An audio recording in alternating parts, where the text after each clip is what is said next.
Hello everyone. In the earlier classes, we had discussed about physical properties of metals and non-metals. So today, let us discuss about chemical properties of metals and non-metals in our lesson Metals and Non-Metals. First, we shall discuss about reaction of metals with air. In the brackets, oxygen. Almost all the metals combine with oxygen to form metal oxides. Metal plus oxygen gives us metal oxide. When copper is heated in air, it combines with oxygen to form copper oxide, a black oxide. Metal oxides are basic in nature. But some metal oxides, such as aluminium oxide, zinc oxide, show both acidic as well as basic behavior. So these are called as amphoteric oxides. Reaction of amphoteric oxides with acids and bases. Aluminium trioxide plus 2 NaOH gives us 2 sodium meta-aluminate plus water. Second reaction, aluminium trioxide plus 6 HCl gives us 2 aluminium chloride plus water. Most metal oxides are insoluble in water, but some of these dissolve in water to form alkalis. Sodium oxide and potassium oxide dissolve in water to produce alkalis. All the metals do not react with oxygen at the same rate. Metals such as sodium and potassium react so vigorously that they catch fire if they are kept in open. Hence, to protect them and to prevent accidental fires, they are kept immersed in kerosene oil. At ordinary temperature, the surfaces of metals such as magnesium, aluminium, zinc, lead, etc. are covered with the thin layer of oxide. This oxide layer protects the metal from further oxidation. Iron does not burn on heating, but iron filings burn vigorously when sprinkled in the flame of the burner. Copper does not burn, but the hot metal is coated with the black colored layer of copper oxide. Silver and gold do not react with oxygen even at high temperatures. Anodizing. Anodizing is a process of forming a thick oxide layer of aluminium. Aluminium develops a thin oxide layer when exposed to air. This aluminium oxide coat makes it resistant to further corrosion. This resistance can be improved further by making the oxide layer thicker. Now let us see what happens when metals react with water. Metals react with water and produce metal oxide and hydrogen gas. Metal oxides that are soluble in water dissolve in it to further form metal hydroxide. But all metals do not react with water. Metal plus water gives us metal oxide plus hydrogen. Metal oxide plus water gives us metal hydroxide. Metals like potassium and sodium react violently with cold water. This reaction is so violent and exothermic that the evolved hydrogen immediately catches fire. 2 potassium plus 2 molecules of water gives us 2 KOH plus H2 plus heat energy. Same thing, 2 molecules of sodium plus 2 molecules of water gives us 2 NaOH plus hydrogen, that is H2 plus heat energy. The reaction of calcium with water is less violent. The heat evolved is not sufficient for the hydrogen to catch fire. Calcium plus 2 molecules of water gives us calcium hydroxide plus H2. Metals like aluminium, iron, and zinc do not react either with cold or hot water, but they react with steam to form the metal oxide and hydrogen. Metals such as lead, copper, gold, and silver do not react with water at all. Now let us see what happens when metal react with acids. Metals react with acids to give salt and water. Metal plus dilute acid gives us salt plus hydrogens.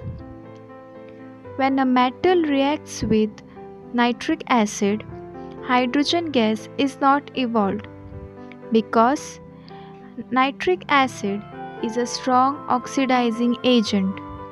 It oxidizes the hydrogen produced to water and itself gets reduced to any of the nitrogen oxides.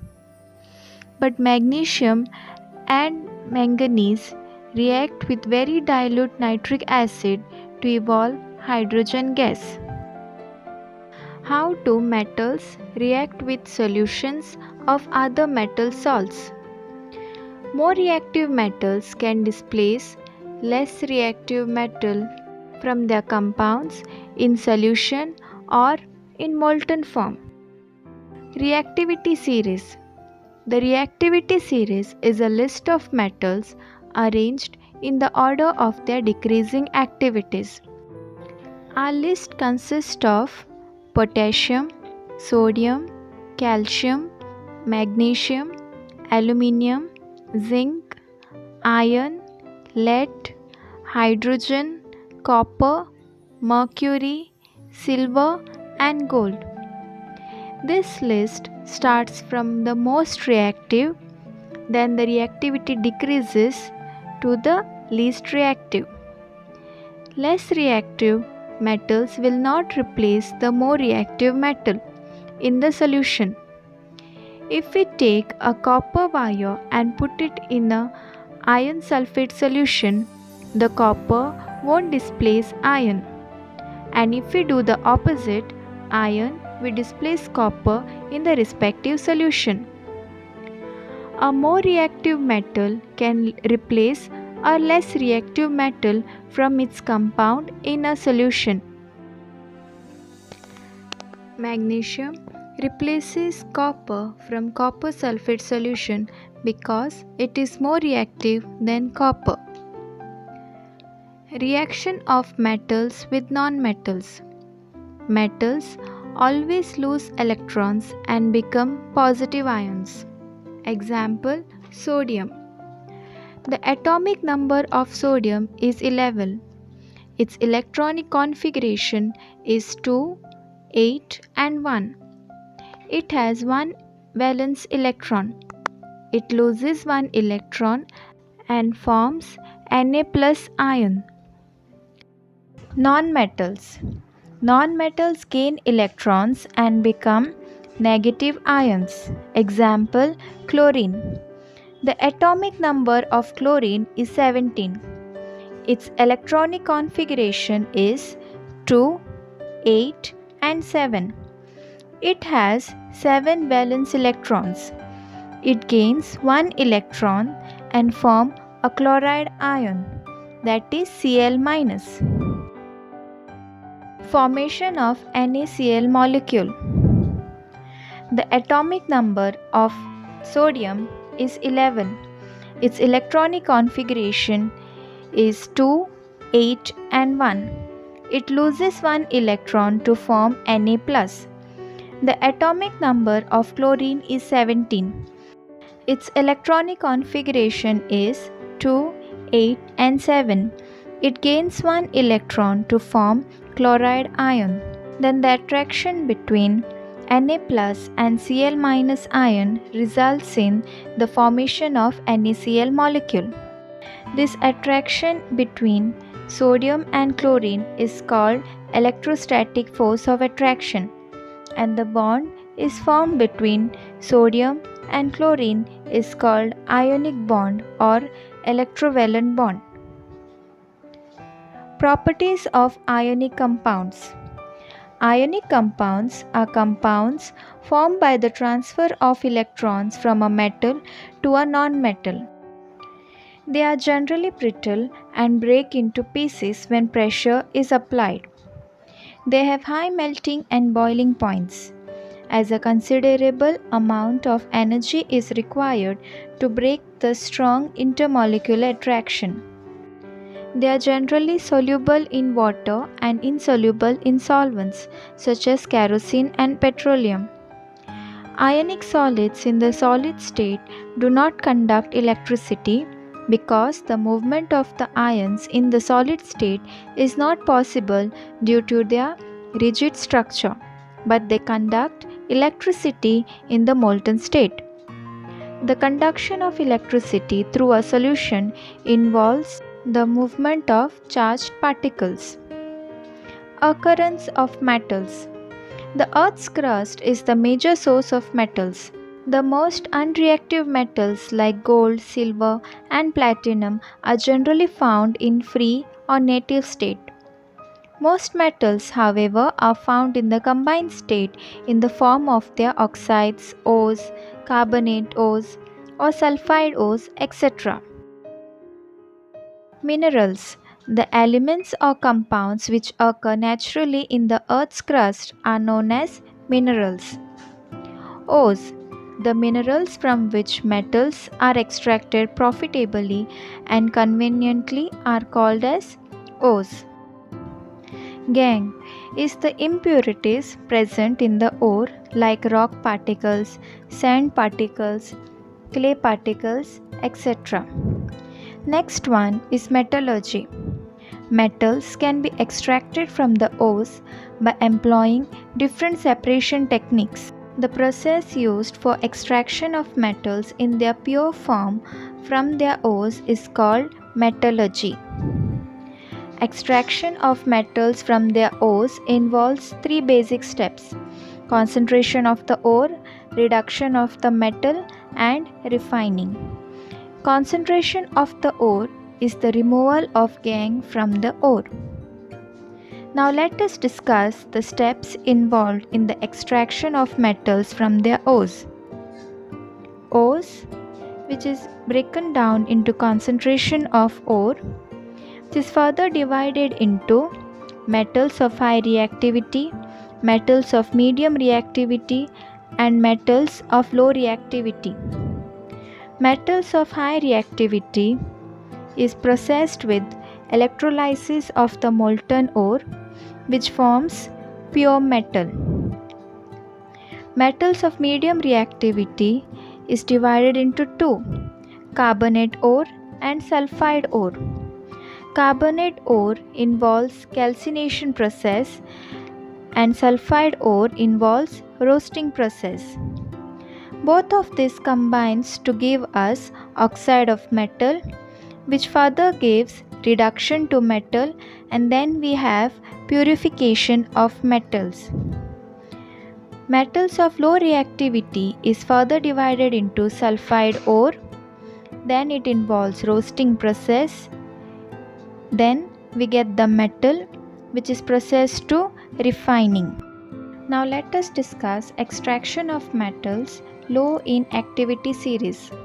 Metals which are low in the activity series can be reduced to the metals by heating in the presence of oxygen. This process is called roasting. Example: cinnabar is an ore of mercury. When it is heated in air, it is first converted into mercuric oxide. Then mercuric oxide is then reduced to mercury on further heating. Next one, extraction of metals in the middle of the activity series. Metals in the middle of the activity series like zinc, iron, lead are found as oxides, sulfide or carbonate ores.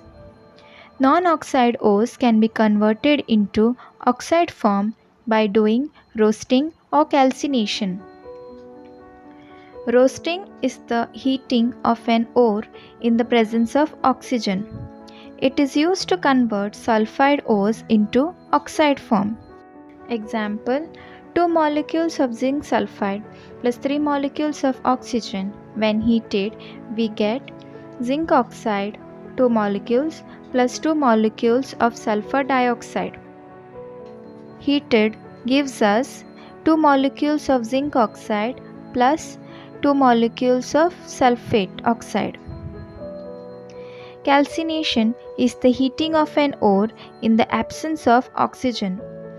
It is used to convert sulfide ores into oxide form. Example: zinc carbonate when heated gives us zinc oxide plus carbon dioxide. The oxide ore is then reduced to the metal by heating with a reducing agent. The most common reducing agent is coke.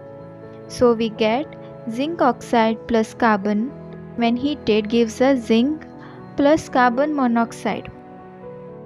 The reaction of iron oxide with aluminium is used to join railway tracks or cracked machine parts. This reaction is known as the Thurmit reaction. Ferric oxide plus 2 molecules of aluminium gives us 2 molecules of iron plus aluminium oxide plus heat. Now let us understand extraction of metal towards the top of the activity series.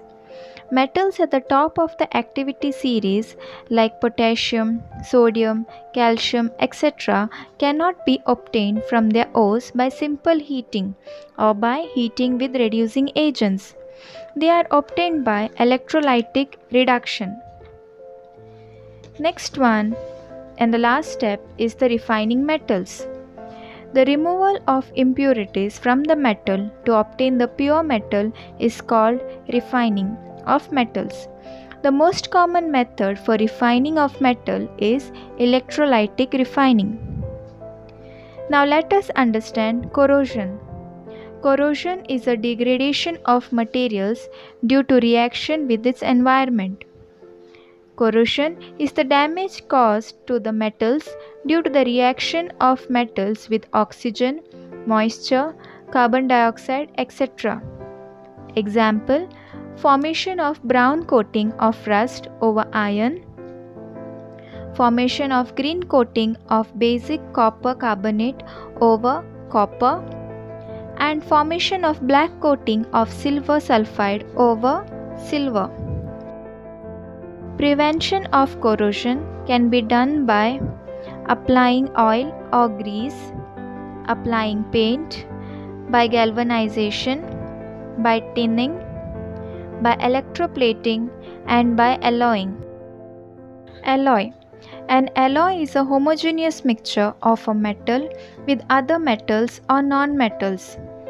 Example: iron, which has iron and carbon. Stainless steel, which has iron, nickel and chromium. Bronze, which has copper and tin. Brass, which has copper and zinc. If one of the metal in an alloy is mercury, then it is called an amalgam. So this was all about our session, chemical properties of metals and non-metals. So we have completed both the session, that is physical properties and chemical properties of metals and non-metals. Metals are used in making machinery, utensils, industrial gadgets, etc. Non-metals like oxygen is used for breathing, chlorine for purifying water, etc. So knowing about metals and non-metals is very important.